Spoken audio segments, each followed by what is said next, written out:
En unos minutos, los alumnos de SIC Business and Marketing School seguramente querrán formularte alguna pregunta. Pero antes de que eso suceda, a mí me gustaría acercarnos al final de esta pequeña entrevista pidiéndote un esfuerzo para que compartas con nosotros cómo son las definiciones de 10 palabras que pueden ser guión, bitácora, brújula para cualquier persona que esté o formándose o trabajando día a día o intente ser líder. Sería como pedirte tu diccionario personal, que le dieras el significado a la palabra innovar. Innovar. ¿Qué es? Para mí es cuestión de inquietud. Normalmente se mitifica mucho el I más D más I. Y yo cuando pienso en innovar pienso en Tomás Pascual Sanz, hablando de líderes admirables.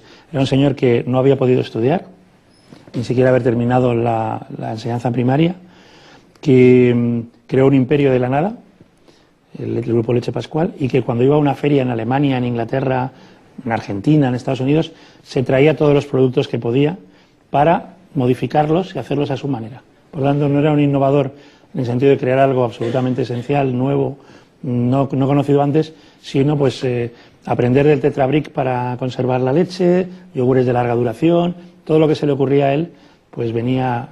Y toda su familia y sus colaboradores estaban especialmente inquietos cuando él volvía de una feria a ver qué es lo que traía. Llegó a tener un tocadiscos de los de aguja, de los de antes, dentro de un 600. Porque lo había visto en Alemania, imaginar los botes que daban 600 y la aguja como debía saltar. Pues llegó a montar un tocadiscos dentro de un coche a ver cómo sonaba, que era el precedente de nuestros DVDs y cintas de cassette. Define fluidez. Fluidez, bueno, es un concepto que no es mío, aunque he tenido la suerte de que por el libro La sensación de fluidez mucha gente, decenas de miles de personas lo conocen. Es de un profesor húngaro, Csikszentmihalyi, apellido es complicadito, y que hizo la tesis doctoral sobre experiencia óptima. ¿Qué hacemos los seres humanos cuando mejor nos salen las cosas? Y lo definió como flow, como fluidez. Es del inglés to go with the flow, ir con la corriente. Cuando vas absorto en una tarea y por lo tanto vas como en un barco, en una canoa, y te vas dejando llevar por la corriente. Y lo más interesante para mí, más que el concepto en sí mismo, es cuándo se produce esta fluidez. Y es cuando hay un reto, el reto es esencial, el reto es motor propio, es automotivarte, y cuando elevas tus capacidades a la altura del reto. Si el reto es demasiado ambicioso, te estresas. Si el reto, como nos suele pasar muchas veces, es demasiado vago, demasiado poco ilusionante, te estresas también, pero por aburrimiento. Somos una sociedad aburrida, por acomodada. En cambio, cuando tienes un reto ambicioso y algo que crees que no es posible lo consigues, pues estás fluyendo y es una maravilla. Y una tercera palabra mágica, felicidad. Felicidad es el tema de nuestro tiempo. Bueno, probablemente de todos los tiempos, ¿no? Pero felicidad, Aristóteles ya decía que podía ser dos cosas.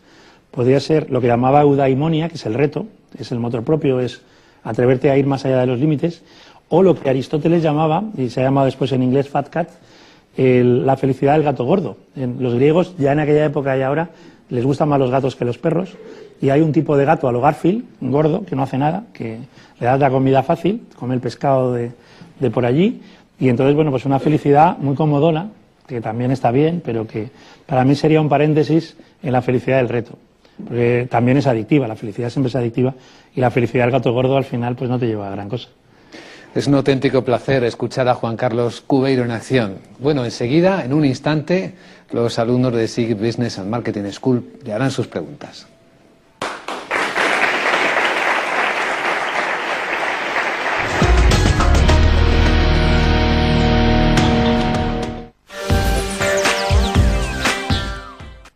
Un entorno único, una oportunidad única. Aprovéchela.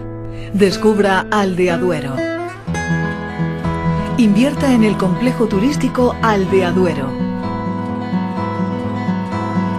Aldeaduero, complejo de ocio rural.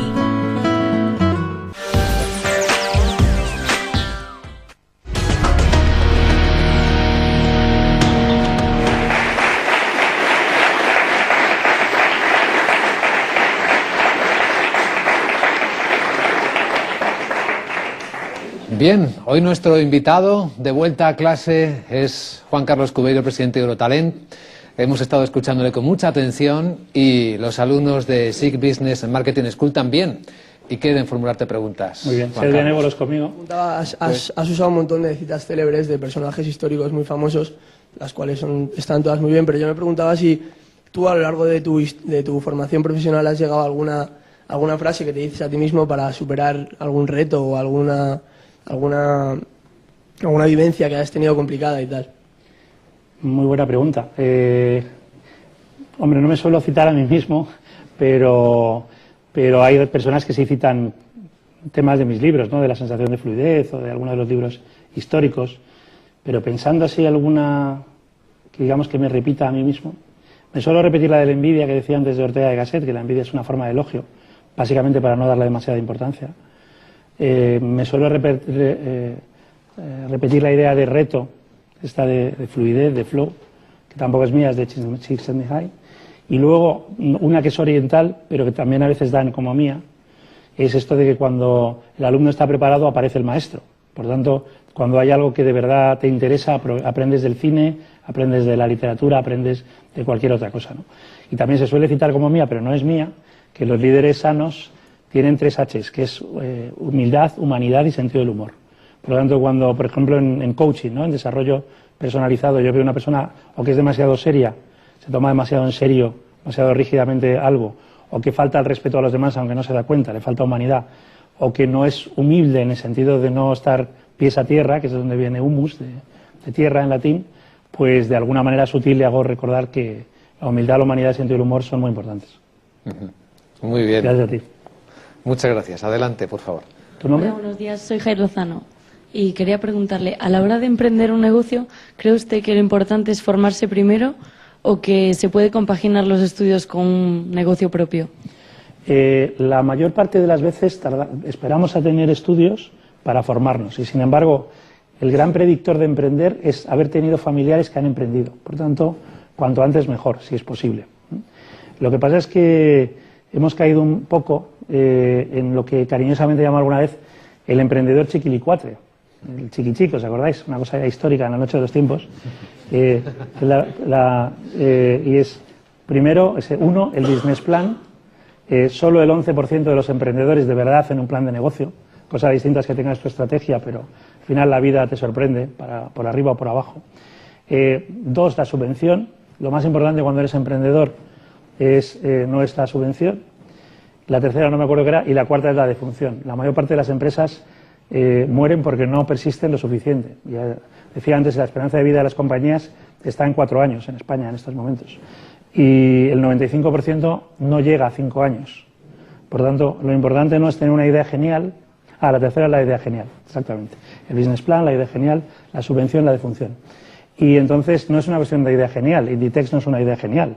Amancio Ortega no inventa la tienda. Pascual no es una idea genial, la leche ya existía. Lo que hicieron fue ejecutarlo de una manera muy excelente. Entonces puedes, no sé, ganar dinero, no sé, alquilando vídeos, que parece que es un mercado en defunción. Sin embargo, si lo haces mejor que nadie, conoces a tu cliente y explotas la oportunidad, pues te vas a forrar. Pero eso siempre es la consecuencia. Lo importante es pasarlo bien. Gracias. Excelente conclusión. Siguiente pregunta por allí. Vamos. Pues ahora mismo acercamos el micrófono para que preguntes a Juan Carlos Cubeiro, a nuestro invitado. Muchas gracias. Buenas, soy Álvaro Cifrián y bueno, yo quería hacer una pregunta. Muchas veces habla de nuestra generación como una generación que ha perdido completamente los valores fundamentales y tal, y eso yo obviamente, como al pertenecer a esta generación, pues me siento atacado personalmente. Y yo quería hacer la pregunta de que qué parte de culpa ve entre nosotros que no sabemos apreciar esos valores y la gente que nos ha educado a lo mejor de tal manera que nos ha llevado a no apreciar esos valores. ¿Qué parte de culpa hay entre las dos partes? La culpa es un concepto jurídico y religioso. Por tanto, la culpa sí interviene en el pecador, sea una cultura religiosa que quieras, y en el juez. El juez dice, hay dolo, hay culpa, etcétera. En el mundo que no es religioso jurídico, mejor hablar de responsabilidad. ¿De quién es la responsabilidad? Citando a Dickens, si antes se hablan de las citas, hay un libro que empieza, fue el mejor de los tiempos y fue el peor de los tiempos. Yo creo que este es el mejor de los tiempos y el peor de los tiempos. Tenemos la generación más preparada, en términos de aptitud con P, de nuestra historia. Tenemos la generación probablemente más desconfiada por lo que ha visto, porque no hay un proyecto ilusionante. Nosotros, por ejemplo, a vuestra edad vivimos la famosa transición, ¿no? Pasar de ser una dictadura a ser una democracia. Y la mejor gente se implicó en ese proyecto. Afortunadamente somos una democracia estable y ya no hay que tener ese reto.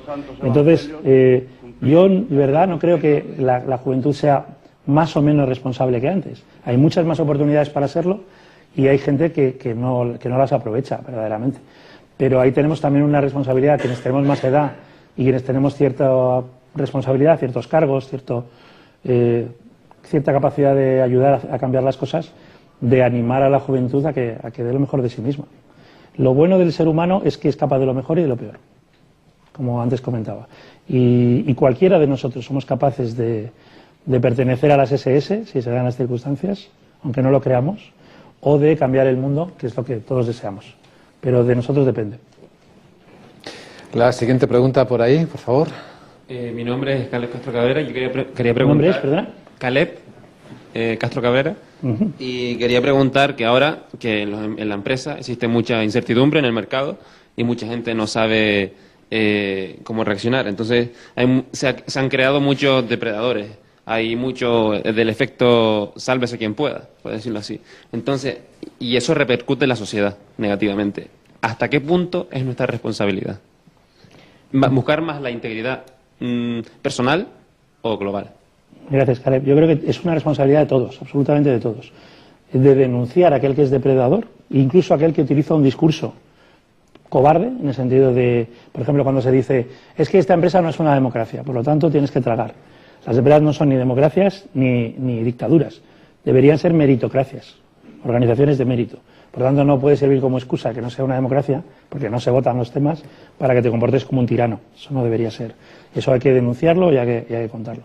Pero también necesitamos exigencia, que muchas veces falta.